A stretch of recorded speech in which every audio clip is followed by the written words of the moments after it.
And now to launch the challenge, to lead the assault on this soppy, sentimental, affirmative argument that love does indeed make the world go round, please welcome the cold-hearted ice block of a man, captain of the negative team, Mr. Paul McDermott.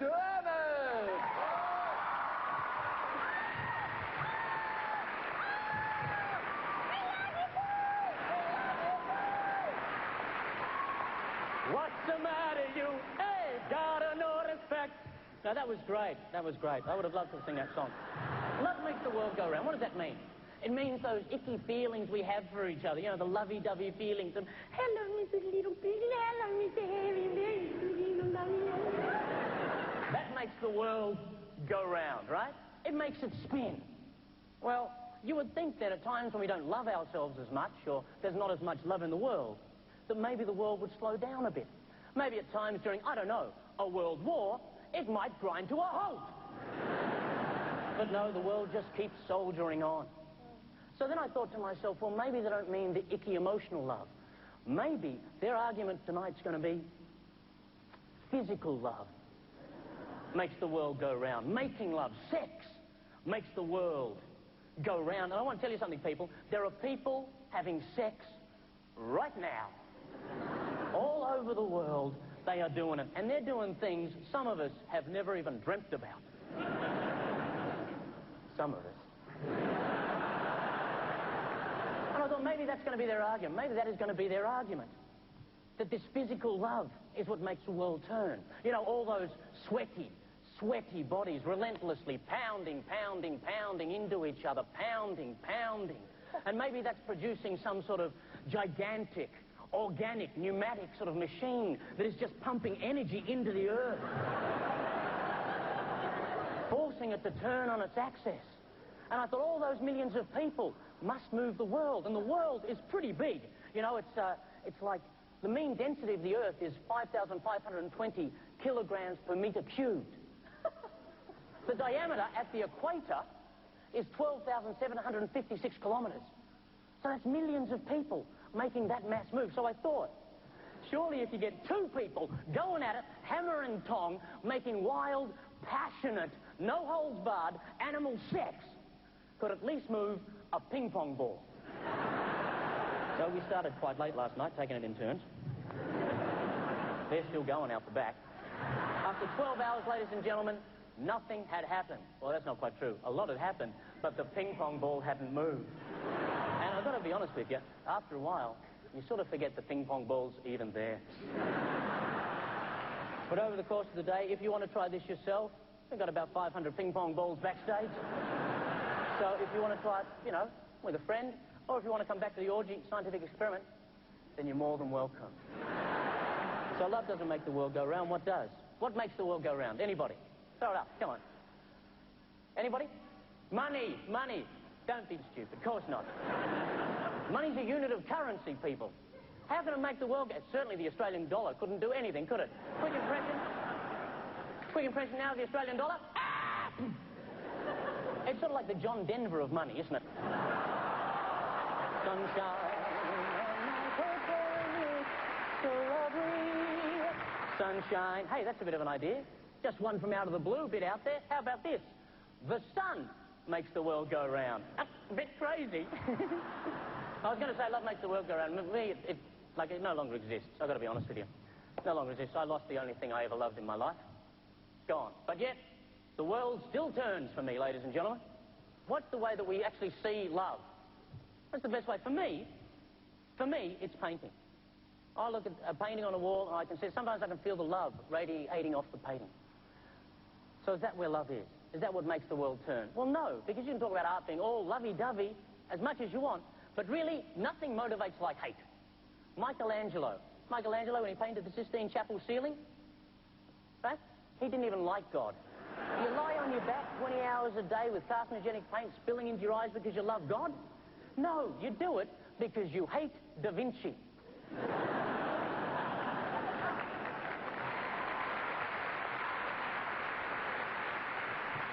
All I want to say is, ladies and gentlemen, that I have loved and lost. I know the pain of losing. I have been there, and the world continues to turn for me.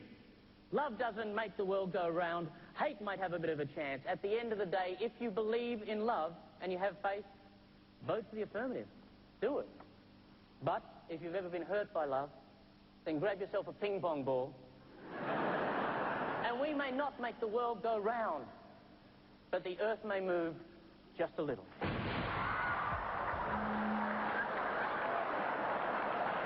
Ladies and gentlemen, Paul McDermott! Now, Rose, lovely rebuttal, but the topic today was love makes the world go round. It wasn't about whether we like being in love or hate or money. It was love makes the world go round. They haven't been discussing that. They've just been talking about love. And yes, we all need love. We're not disputing that. The reason I am so hurt, so damaged, so upset is because I was once in love. I had love in my life. So many people out there today, so many of you do. But it didn't work out for me. But my world still turns. Oh, yeah, go on. Have a go at me now, just because I'm honest. You know, I have suffered from each one of these people that had a go at me on stage. Rose had a go at me saying he loved me.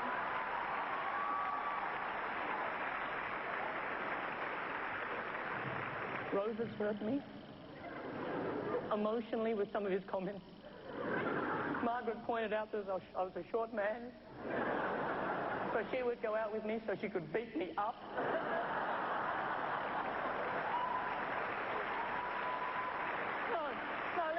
Let me try and get through this.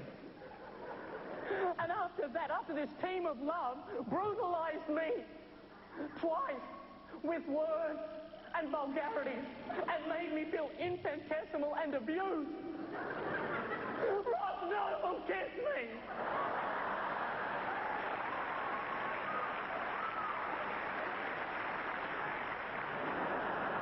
Oh, it's too late for that.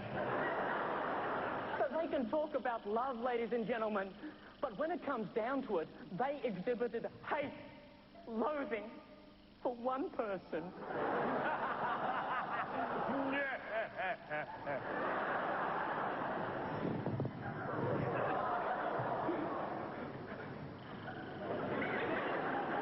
I was once a very lonely civil servant, yearning for meaning in a world of hate. And she was a yellow-breasted bullfinch with an 11-inch wingspan. We shared a forbidden love, ladies and gentlemen, a love that had no name, a love that soared high, high over the rustic fields of Werribee. Oh, we knew we were different right from the start. I was interested in art and philosophy. You heard a bit of that before. She liked little bells made of seed. But somehow we overcame the difficulties between us and fell in love. Making love, of course, was very difficult. We had a lot of emotional baggage we had to sort through. And the little door to the cage hurt when it flicked back. But we tried, ladies and gentlemen, with every fabric of our being to reach for something wonderful. But things changed. She got jealous of my relationship with the cat. She started losing feathers. And I stopped putting paper down. She was so filled with self-loathing about her appearance once, I caught her late at night just pecking relentlessly the mirror. She couldn't live with what she was. I couldn't live with what I'd become.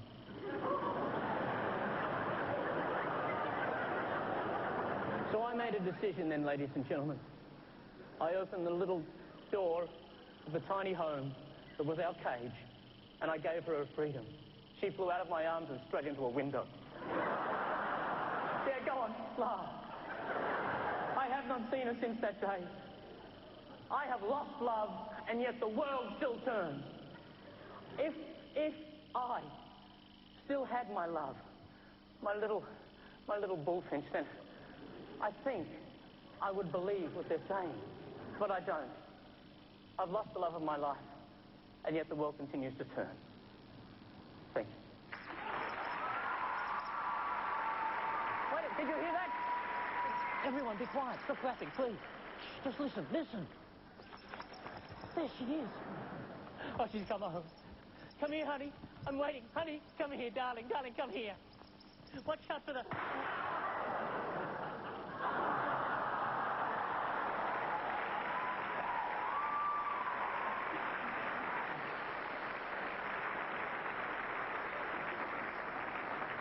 Love does not make the world turn around.